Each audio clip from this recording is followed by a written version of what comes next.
Hi, I'm Gareth Balmer. I currently manage Fife harm reduction services for addiction and also a BV project in Lanarkshire.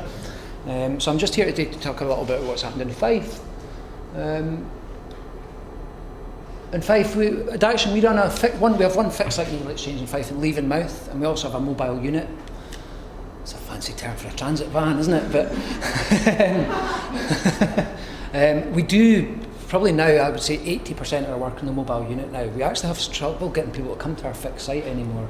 And interesting what Susan was saying about, even with the mobile unit, we're finding in-reach into people's houses that we're starting to do more and more of as well, which has been really successful. We have 19 IEP pharmacies across Fife. So between us and the pharmacies, we've got pretty good coverage in Fife. We're not too bad. There's some spots, like if you live in Newborough, don't have a drug problem. But most of Fife, we're reasonably well covered. And also actually Kincardine area, we struggle a little bit as well. We have about 1,400 regular users of IEP. I put a question mark because it's really hard to tell anybody that uses NEO. And obviously the way we put data into NEO, and I say pharmacies are doing most of the exchanges, and they're very important, but the data's not always the best. There's still a lot of pharmacies are just doing it on paper, and so we think we've got about 1,400 people. And just to give you an idea, we've got a prevalence rate in Fife of about 2,500, we think. I can do another report in NEO that tells me we've got 3,500 people accessing needle exchanges, but considering that's more drug users than we should have, I'll go with the 1,400 one. But we think that's about right. And we're doing about 22,000 transactions a year. Addiction only account for about 10% of those transactions, but we account for about 40% of the equipment. And about 50% of all transactions, people we see are collecting for themselves and other people. So I think it reflects what we've kind of heard from other people. We don't see that many people anymore. There's more drug users we don't see than we do see, and I think that's part of the issue that we've had. Predominantly heroin users, IV heroin use, ground injecting has been huge. Kind of what we've been seeing across the country, I suppose, for everybody.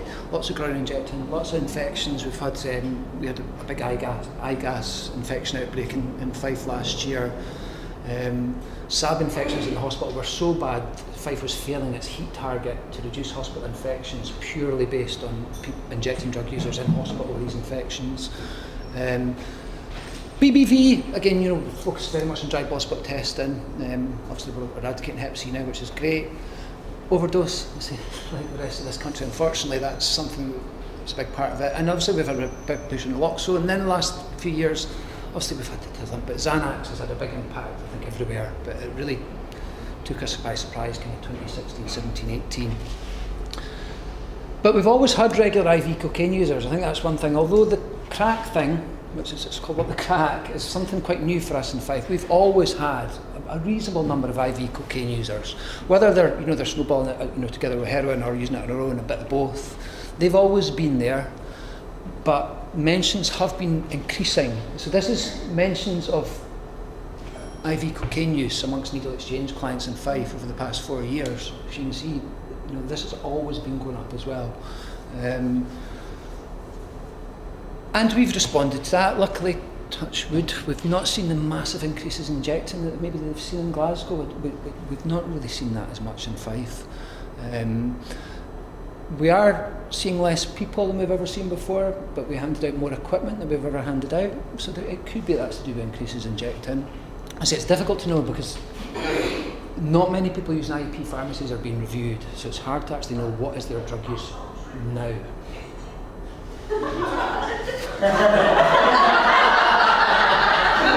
Is that Siri giving me a hard time?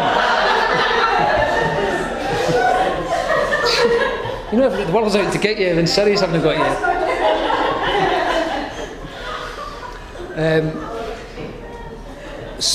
I should say we've been running services for about 7 years. I've been there for 4 or 5.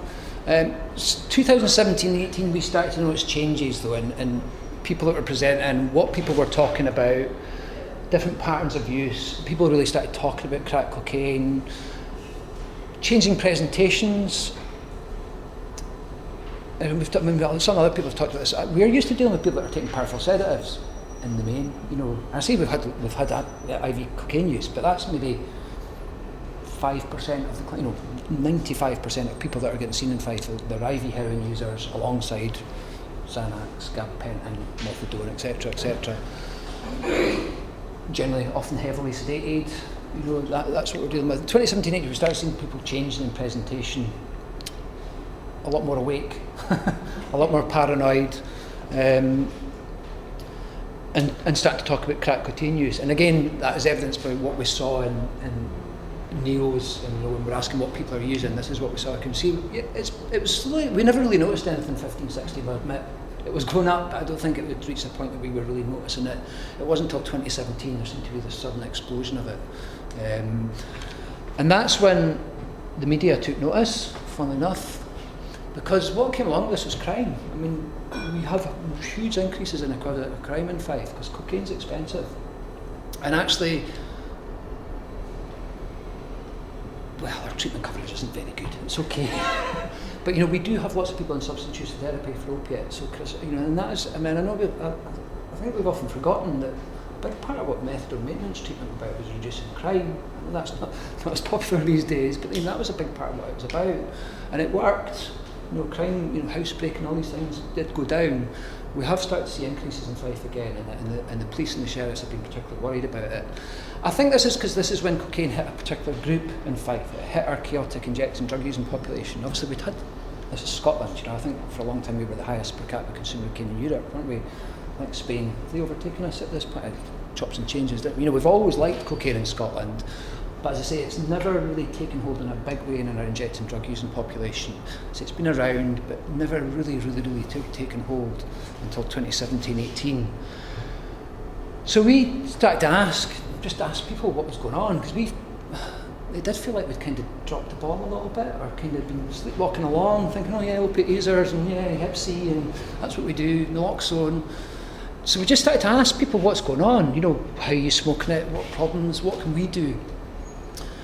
And we heard what we kind of expected here, to be fair.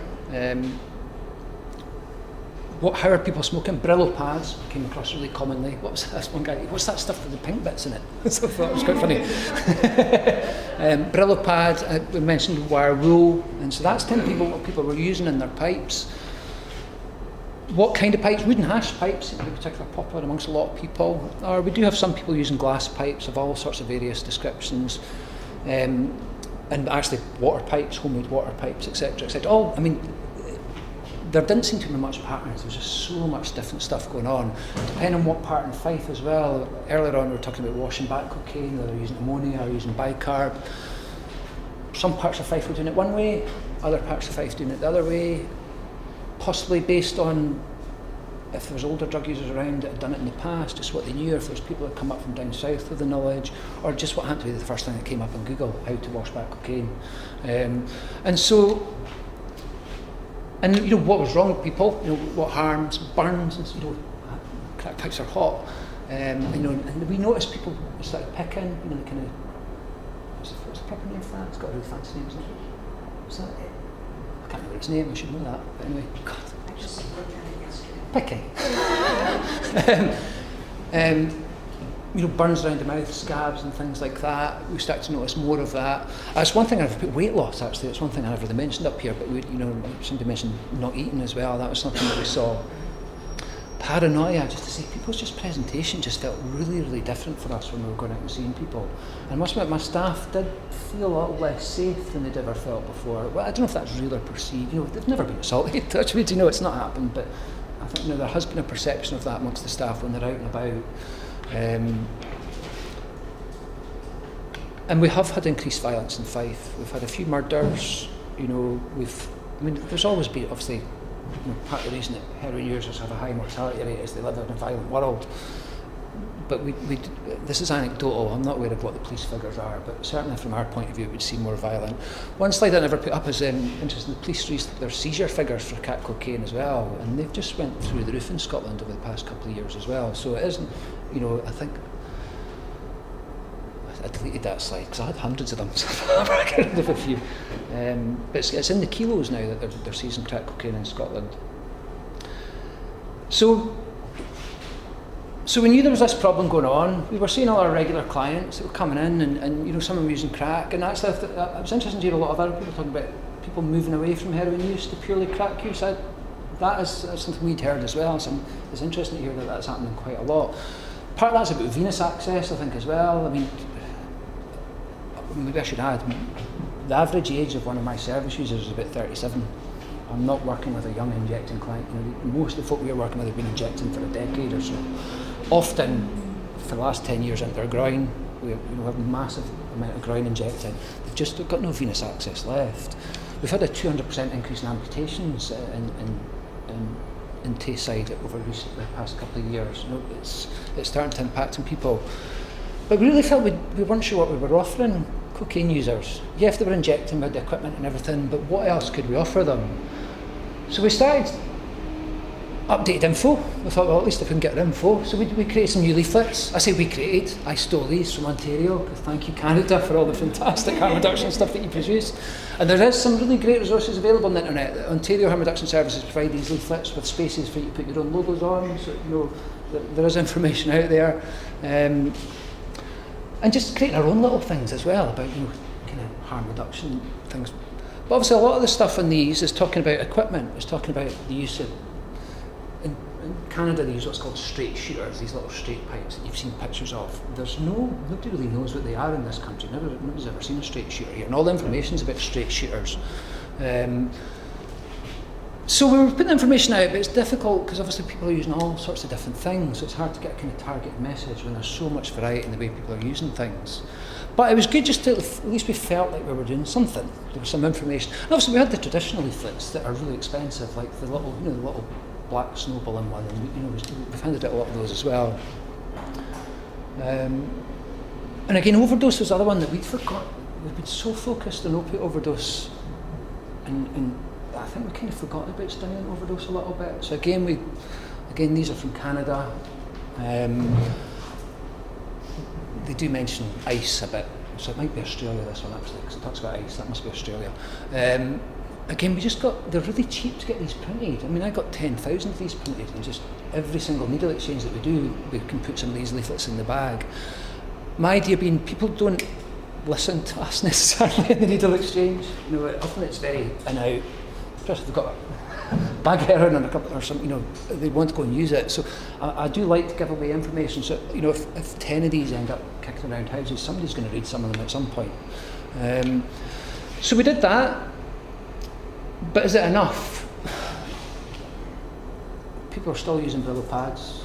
People are still using wire wool. People are still doing all those things. We did feel hamstrung by the law a little. You know, you mentioned foil. We did a very similar thing in Fife. We handed out foil for probably a couple of years before the law was changed. I didn't work there at the time, it wasn't me. But you know, what can we hand out and what should we hand out? So we started off thinking, well, what are people saying? We talked about, you know, burnt lips, cracked lips. So actually lip balms, we just bought loads of lip balms and had them in baskets in our outreach unit, in our fixed site. And we were coming not so much thinking, like, what harm is this actually reducing, but also, why would people want to come here? They need something to come for, and my staff are lovely, you know. You know, and they're coming. You know, we do have staff that are really engaging, but we also ask a lot of questions, and you know, we pry into people's lives, and we bug them about BBV tests and things like that. So we do need to have things that people want to come in for as well. I do very much see our service as a kind of fuzzy edge between kind of established services and appointment life and all that, and actually the lives that a lot of my service users are living. And I can't operate my service like a, you know, very structured service with a point. You know, we don't work like that. We have to be very flexible at that end. So I kind of think of these as kind of almost like lost leaders. You know, what could I provide that people are going, oh, they've got lip balms down there, so I need to order some more lip balms, because they go really quick and they're cheap. You know, because obviously funding is a problem. Like most services, there's not a lot of money around. But then we started talking about pipe gauzes. Again, we know a lot of people are using wire wool, which, you see wire wool, it comes off, people are inhaling it. They're using Brillo pad, which again, very fine wire wool. So we looked at pipe gauzes and we thought about the law. We thought, right, well, we're not really allowed to hand these out officially, but then actually, filters. What is a gauze? What are we using a gauze for in a pipe as a filter? I'm so glad you said that this morning. So we did buy pipe gauzes and we don't hand them out officially. We're not saying this is a harm reduction intervention. We're not selling it as that. Again, I think somebody mentioned, there's a head shop 50 feet from my needle exchange that sells crack pipes, sells bongs, and it's breaking the law selling every single one of those things because the law applies to them the same as it applies to us. Nobody cares. And nobody really cares if we're doing this either, apart from possibly Adaction's governance people, so I'll be careful what I say. These are pipe gauzes. We're not handing out, I'm handing out something, I know we know what these do. Pipe gauzes. So what we did was we did push the envelope slightly. We bought gauzes and we have them sitting in a basket in the exchange, and we use them as a conversation starter. We're not, we're not an item on Neo. We're not really saying this is a harm reduction intervention. This is just a loss leader for us. And what it's done is we've met people we would never have met before because they've come, I heard you're doing gauzes on the van, and they're not injecting heroin, so they would never have come to see us. So it has been good at kind of getting into. No, I'm not talking hundreds and hundreds of people, but it has been useful for opening some doors to people that maybe we wouldn't have got. Pipes is another step.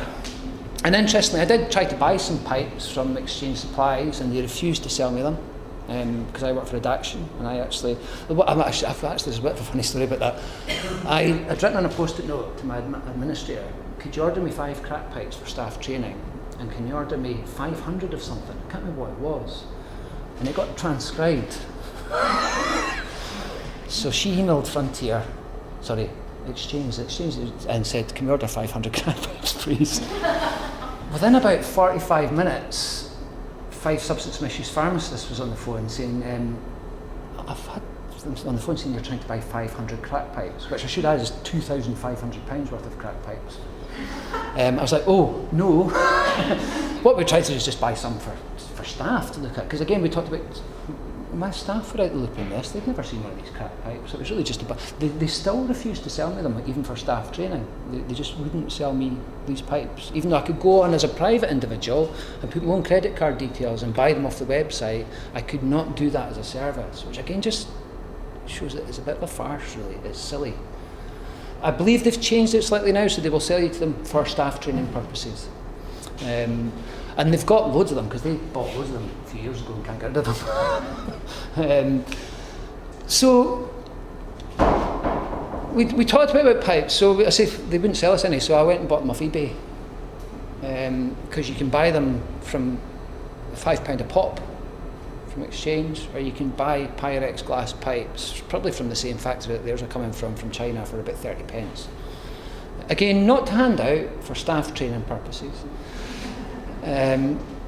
We didn't buy that many, we just bought 20, so just so that staff could see what they were like, and that we could start taking them out to the clients and showing them and saying, what do you think about this? How does this compare to what you're using? What do you think? Saying nobody'd ever seen a straight shooter before.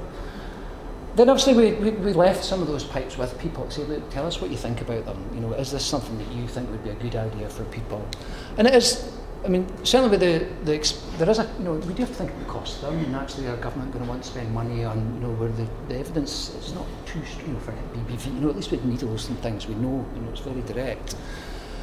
But it's given us some good information. I say we've met people we would never have met before. But again, I can't handle pipes like everybody else can. We did this little experiment to see, what people think about them, and I may be tempted to do it again. It's one of these things that in harm reduction services we do have to try and push the envelope a little bit.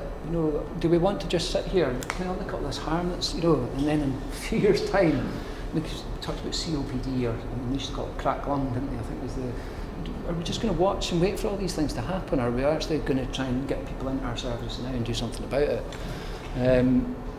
Thanks for listening. That was quite short.